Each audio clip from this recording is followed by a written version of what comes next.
Welcome to the Listening Lounge, where we unravel stories and ignite conversations one ear at a time. Here's your host of the Listening Lounge, Derek Dunn.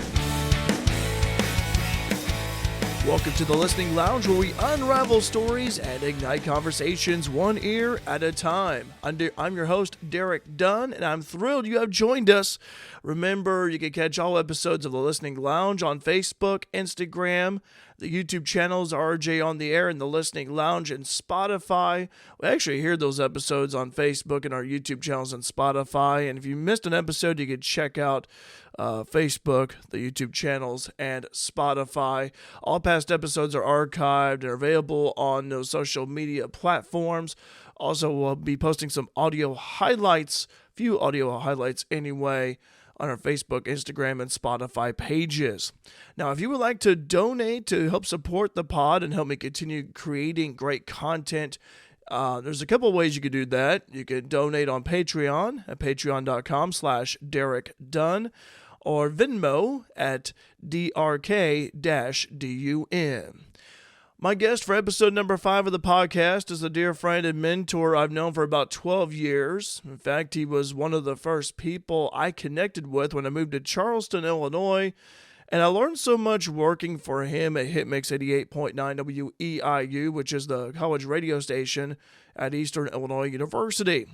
I'd like to welcome Jeff Owens as he's dropped by the Listening Lounge. He is the general manager of WEIU TV and WEIU Hit-Mix. And Jeff, thanks for joining me here on the Listening Lounge. And I saw you recently while I was in the Charleston area, and I was, wondering how things are going for WEIU as the school year just wrapped up, and now you're in the summer season. Yeah, well, first of all, thanks for having me, Derek. It's always good to hear from you and all you do for your community down there in Fairfield. It's funny is a lot of people think because the semester ends at EIU that we don't work, but WEIU, we are open all summer. We produce a lot of television, a lot of radio. We pre-produce some stuff for the fall television season as well.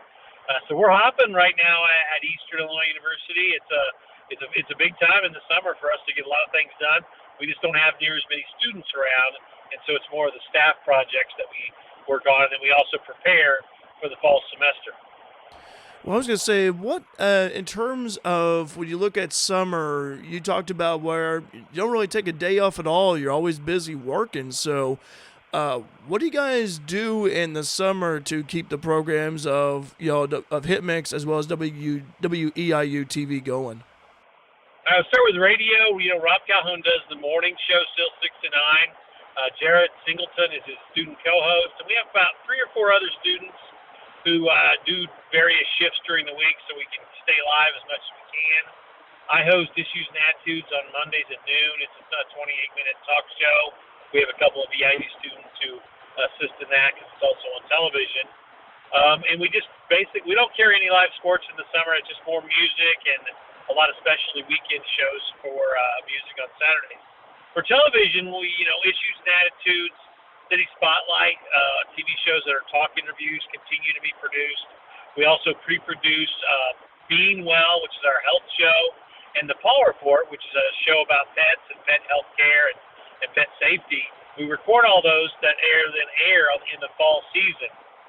We also wrap up the Take a Hike with Lacey Spence, and we also prepare for This Is Our Story. We're trying to do another one in the fall. We just did Dietrich, Illinois a few weeks ago, and now we're preparing for a fall one. And then we prepare for the fall school year in terms of getting student schedules ready and newscast, prep for Kelly for Newswatch, things like that. So a lot of things happening, plus we do some production work as well on the TV side of things. Well, I was going to say, you'll have some new students arrive in the fall, and you also have some returning as well. So, what's coming up in the fall that you're looking forward to? Because you and I both know summer can fly by quick and fall will be here before we know it. Well, you always look forward to homecoming, which I believe is one of the first weekends in October. But before that, in the third week of September, and I'm terrible at dates, Derek, but September 17th I know is the week of. It's all right. We will do Adopt a Watt, which is our fundraising for WEIU FM Hit-Mix. And this year's a special year because 20 years ago, this September, will be the time when we switched the format to Hit-Mix, which is basically variety hits from every genre from the 50s through today. And since it's 20 years, we're going to make a big deal out of it. We're going to hopefully bring back different announcers and DJs and friends of the station for the last 20 years, interview them, help them assist us with fundraising, have a special 20th anniversary T-shirt people can purchase with their gift, and do a lot of fun stuff to commemorate 20 years of what I think is a really good format that serves, East Illinois University and about 5 counties that surround Coles County. So those are the first 2 things that really kick off what I think will be a beginning of a fun semester in the fall at EIU. And I was also wondering too, Jeff, when you look back 20 years, it doesn't, I think for you it doesn't seem like it's been 20 years, but you've had so many students come through the radio and, the TV side as well. And how important is it to be a mentor to those students coming in and working on the radio and TV side of things? Oh, I love it. I mean, that's what keeps me young at heart.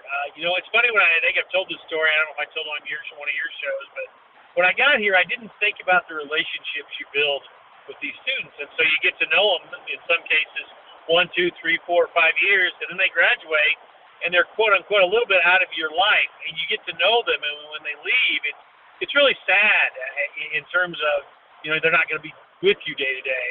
But, with social media and phones and texting and all that stuff, and a lot of them are close, some people like you who can visit. So we do get to stay in touch, and during a Adopt Squad, we stay in touch even more.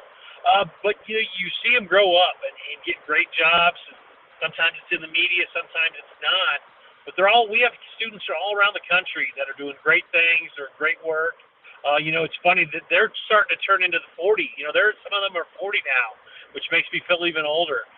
Some of them are having, their 3rd baby, and they're getting married, and it's just crazy how time flies.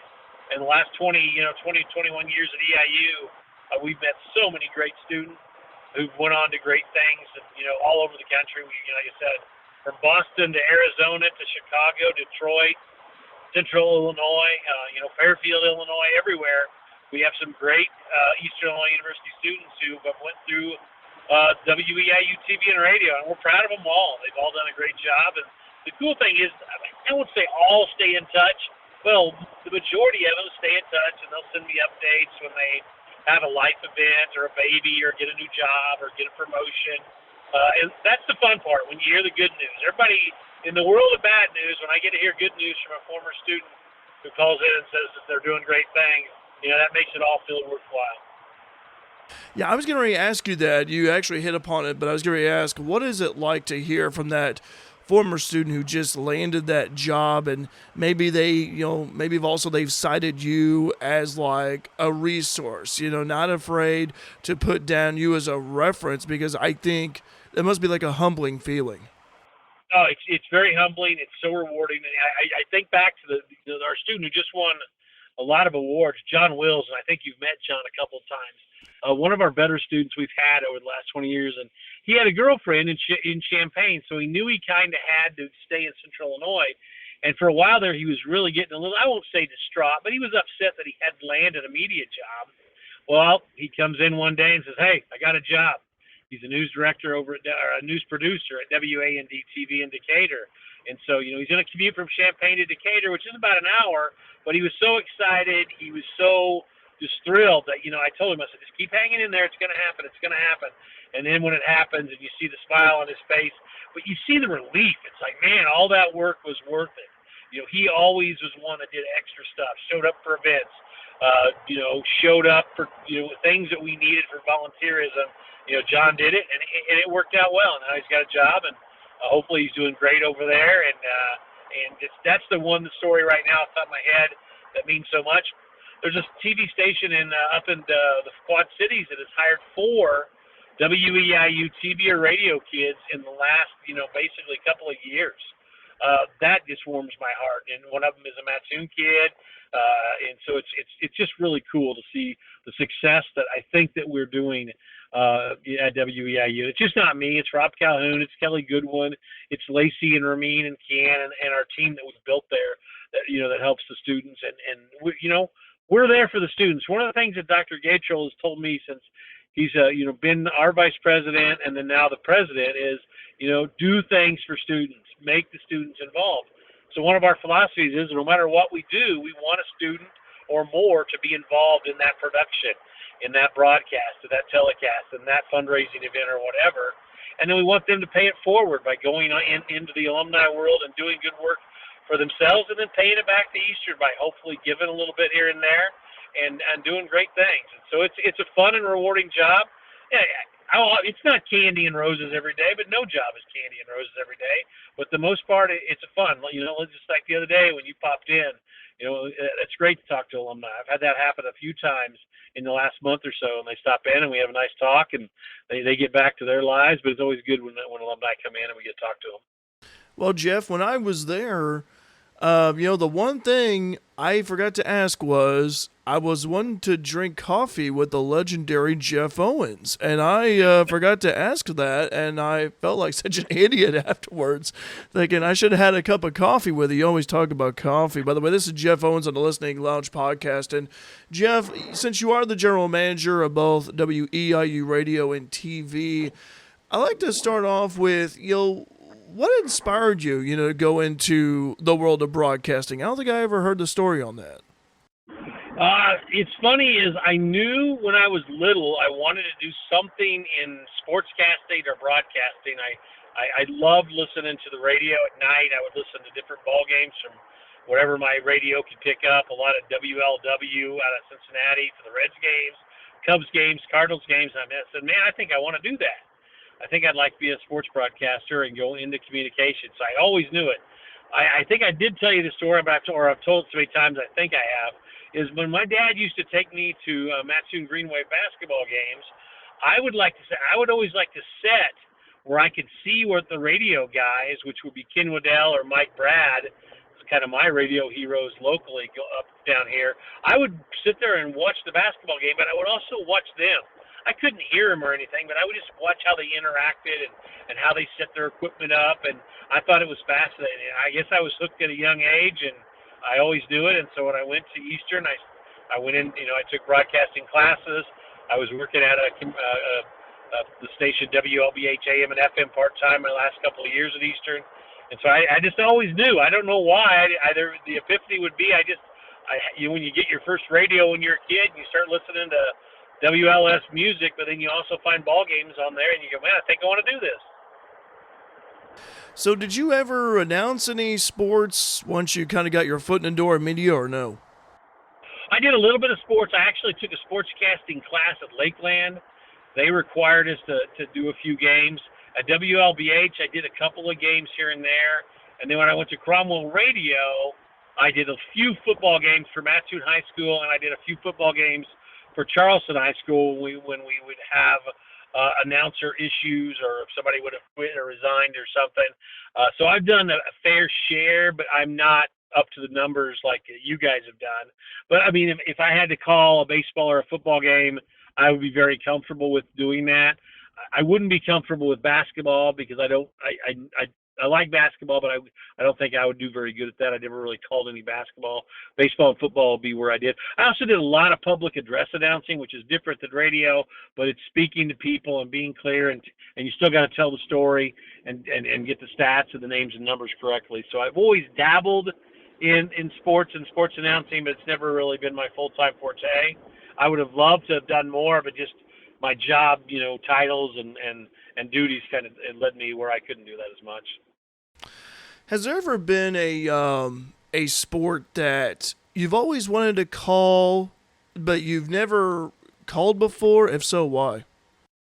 Wrestling. I come from a wrestling background. I wrestled in high school. I wasn't very good, I'll be the first to tell you, but I wrestled from, fourth grade on. My middle child wrestled from, the time he was 5 all the way through high school. And my youngest and oldest both dabbled in wrestling a little bit. during their youth years, and then TJ actually wrestled his senior year in high school and did real well. So I think it would be cool to call a wrestling match, just because you very rarely see hear wrestling on radio anymore, because there's probably not a market for it. But I think that'd be fun to do because I know wrestling enough where I can tell the story. So wrestling would be the one. Well, I will tell you on Mule Nation, for the past couple of years, we've actually done a few wrestling meets. And, oh, really? Yes, yeah. we've been able to live stream wrestling, whether it be at the Mule Barn or on the road. I think the last one I helped out was over at Mount Carmel. But I thought it was, I went to my first wrestling meet a couple of years ago, and I didn't know what to expect coming in. But after that night, I thought, now that was actually entertaining and fun to watch. Yeah. Wrestling is it's a great sport. It doesn't get the attention of basketball and football and even women's, softball and things like that. But, for the people that do it, it's not just a sport, it's a lifestyle.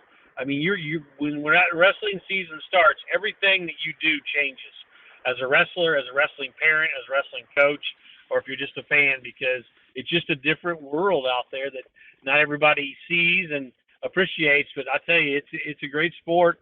And it's one of the toughest sports to do when you're a wrestler. And so that would be, I think it'd be great, someday to call a wrestling match on radio or television, just to do that. So.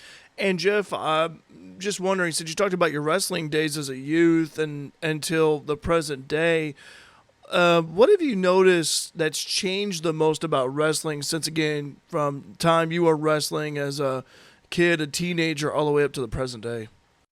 Well, the thing that changes about wrestling, and it's one thing I don't like, is the scoring points and the rules seem to change almost year to year. Where now they're really, I don't know if you know, but in high school they're thinking about switching takedowns from 2 points to 3 points, like college does. The out of bounds rules, they're finally coming to their senses on that one. Is if you've got 1 point of contact inbounds, it's live wrestling, so there's not so much stopping and starting. That would be the thing. I think the rule changes, and problem is, since it's such a sport that is kind of small in terms of audience, when you always are changing the rules, it's hard to attract new people to want to understand it, and so that's what I think. And it used to be when you wrestled, I don't know how much you know about this, Derek, but it used to be like, the first round you both were up. And then, like, if I won the toss, then I got the choice of the second, whether I started up or down. But then in the third, I was opposite of that.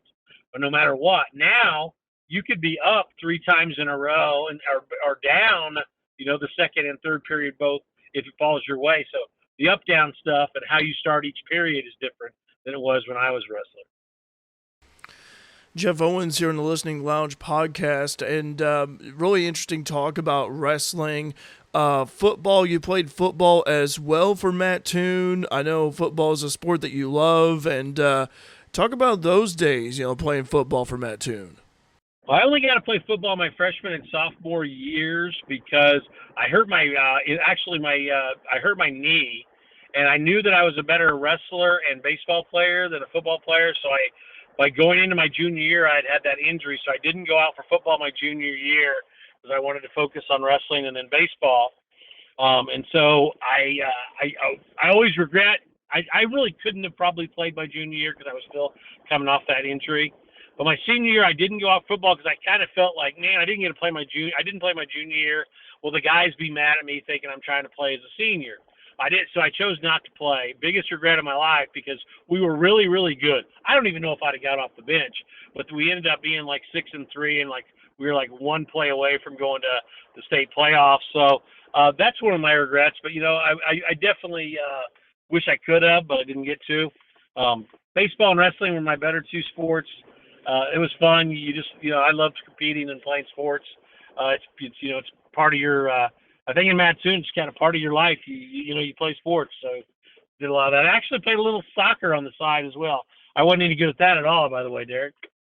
I was going to say soccer. No, I was surprised. I didn't know you played soccer. That's a shocker to me. Well, we had a club that played in the spring, And I don't even know, probably now they probably wouldn't allow it because it kind of was, it went on the same time as baseball, but it wasn't a high school sport. It was a club sport.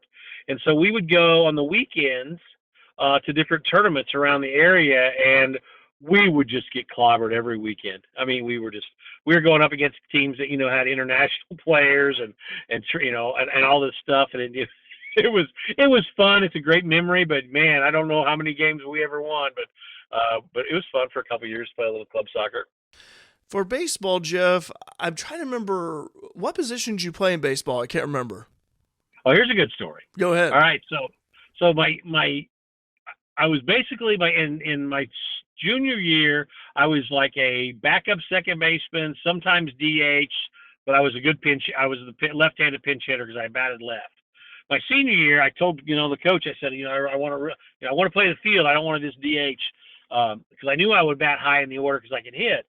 So the first couple of games, I played second base. I thought I did okay, but he didn't. And so it was Coach Wyman. We called him Boomer. He goes, Jeff, come here. He goes, you don't need to bring your glove anymore. He goes, you're going to bat second the rest of the year, but you're not going to play the field anymore. So I won't say I was heartbroken. I was a little sad, but I was a designated hitter for the majority of my life. My best position would have been second base, I guess. And also, I remember, being, working at WEIU Hit-Mix, and I remember you always talked about in your meetings, you talked about the Mattoon Hitmen and being a coach for those kids and how you guys had success by going to the World Series every year, it seemed like. You enjoyed coaching as well. Yeah, we started Hitman baseball, and when Nicholas was 12, his team made it to the World Series out in Baltimore, Maryland. We won state 2 or 3 times in Babe Ruth. We get so many great experiences with baseball. From kids being 6 or 7 years old all the way through Legion and Hitman baseball when they were older. I one day wanted to start track of all the different cities that our kids play baseball in, and I think I came up with like 104 different cities.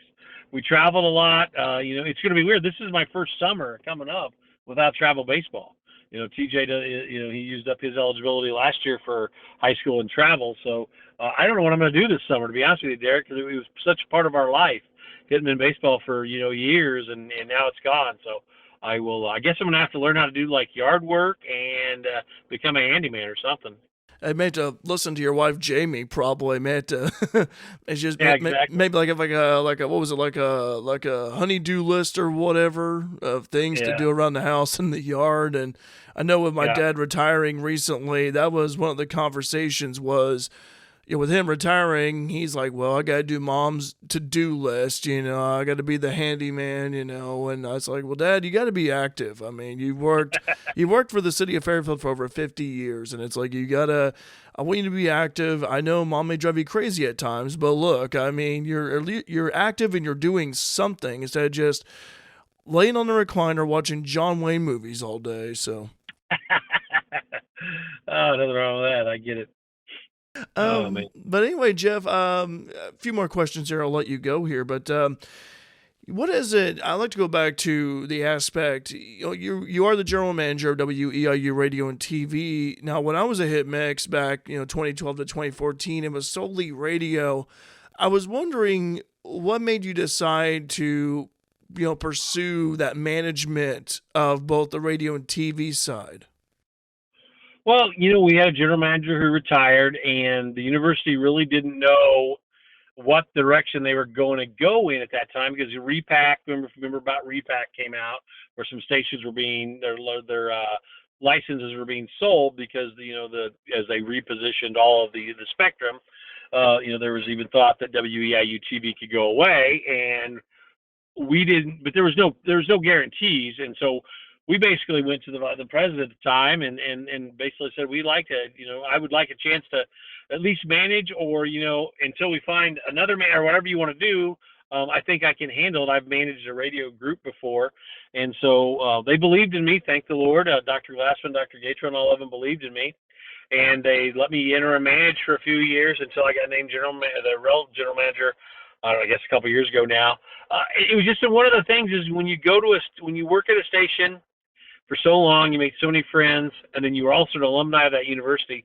I sure as heck didn't want to be working there when the station could have just folded. I wasn't going to let that happen, not without a fight. And so we fought that fight, and knock on wood, I won't say the ship was wronged, but we've definitely put it in a better direction going forward. And so we've done what we needed to do with a smaller staff and with the purpose of, we have to make money, but we also have to serve the community and educate students. And so that's been kind of our mission over the last 6 or 7 years under my guidance. And so far, knock on wood, so good. Venturing into that TV management aspect, I was wondering about this. What, going in, what is something that you thought, well, I thought I knew this about the TV side of WEIU, but then like whenever you started venturing into it, when you got into it, involved, your eyes kind of, opened up wide. What was something new you learned in that aspect? The first couple of things you learn is that I know nothing about engineering, nor do I want to. And so you have to have good engineers that know how to keep you on the air, know what you need to do to get things fixed, know where to order stuff from, and working with them to keep you on the air.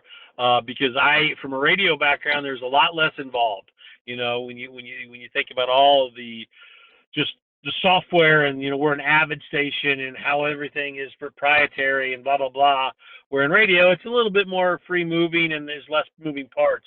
The other thing is, how to manage TV people so they understand that the finished product is great, but we also have to sell these products, and they all, thank God, right now our producers all know that. Ramin and Lacey, they provide me sellable products, as does Kelly with the Power Report. So I think it's not as different at managing people.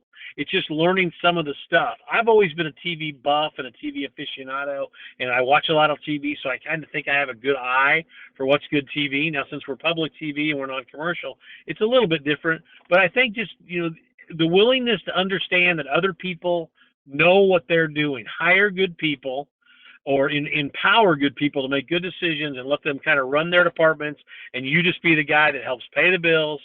They can be their sounding board and give them, advice when they need it. I'm not one who's going to walk around every newscast and go, Kelly, why did we cover this story? Or Kelly, why did we do this?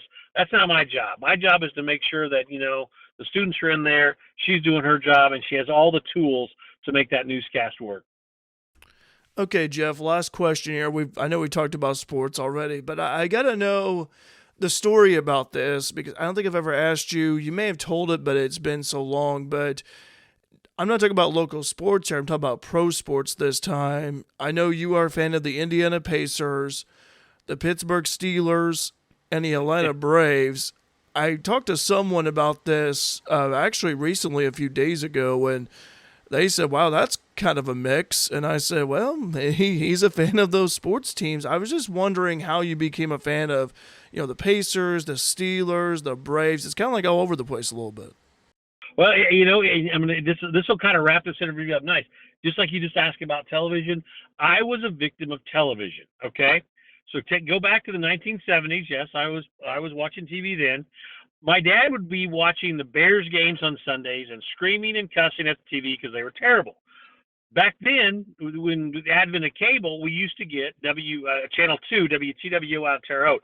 Well, it seemed to be a lot of times the Pittsburgh Steelers were on that channel when I was 7 or 8 or 9 years old, because they were, a perennial playoff team. They were building up, and they had a bunch of good players back then. I'm like, Dad, this seems a lot more fun than your Bears. So I just fell in love with the Steelers. And when your team wins 4 Super Bowls out of 6 years and always makes the playoffs in your formative years, you become a Steelers fan. And that's my, I'm just Steelers fan, black and gold. I bleed it, black and gold. Same thing with the Atlanta Braves. I would come home after school and the Braves would be on the TV, on TBS. They weren't very good, but guys like Dale Murphy and Bob Horner, Phil Necro were on those teams, and I would listen because they had great broadcasters. They were funny and silly and stuff. That even when they were terrible, they made it a great watch. So I become a victim of TV. Now I'm going to say something that's sacrilegious on this next one. I'm not a big Larry Bird fan. All right, I know I'm a Pacers fan, but Larry Bird was on the Celtics back then, and the Indiana Pacers used to always play the Celtics like in the first round of the playoffs. And every year the Pacers would beat the Celtics would beat the Pacers, and I always felt sorry for the Pacers. They had guys like Chuck Person and all those guys, and they could never get past the hump. So I just always stayed with the Pacers, and even finally in 2000 we got to the finals, and even though the Pacers lost, it was kind of like the culmination of sticking with all those teams that almost made it all the year. So I'm a victim of TV, Derek. That's all I can tell you, my man. I wondered about, again, those are the three I always wondered about, because, again, I want to know how you became a fan of them when you could have been a fan of the Bears, the Cardinals, the Cubs. I always wondered about that. Yep, there you go. So victim of TV. Isn't that ironic as we're talking about media and sports? Television shaped my youth, and that's what I became.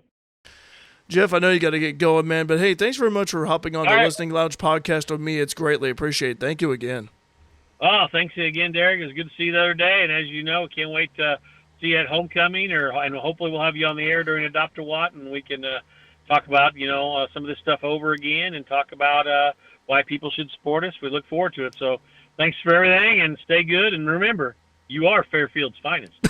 Thank you very much, Jeff. You're Mattoon's finest. How about that? We'll try to get the statue over at Mattoon built of you. I'm trying to lobby for that. So, all right. Thanks, see you, man. Thanks, Jeff. Bye-bye. So that was Jeff Owens again here on the Listening Lounge. Again, check us out on Facebook, Instagram, the YouTube channels, RJ on the Air and the Listening Lounge, and Spotify as well. If you missed an episode, no problem. All past episodes are archived and available on Facebook, both the YouTube channels and Spotify. We'll also have some audio highlights from this interview, from this podcast on Facebook, Instagram, and Spotify. If you'd like to support the pod and help me continue creating great content, you could donate on Patreon at patreon.com/Derek Dunn. That's spelled DEREKDUNN, or Venmo at DRK-DUN. Again, I want to thank Jeff Owens for hopping on here on the Listening Lounge podcast, and thank you for tuning in and listening and supporting the Listening Lounge, again, where we unravel stories and ignite conversations one ear at a time. I'm your host, Derek Dunn. Thanks very much for joining us, and stay tuned for the next episode, the next edition of the Listening Lounge podcast.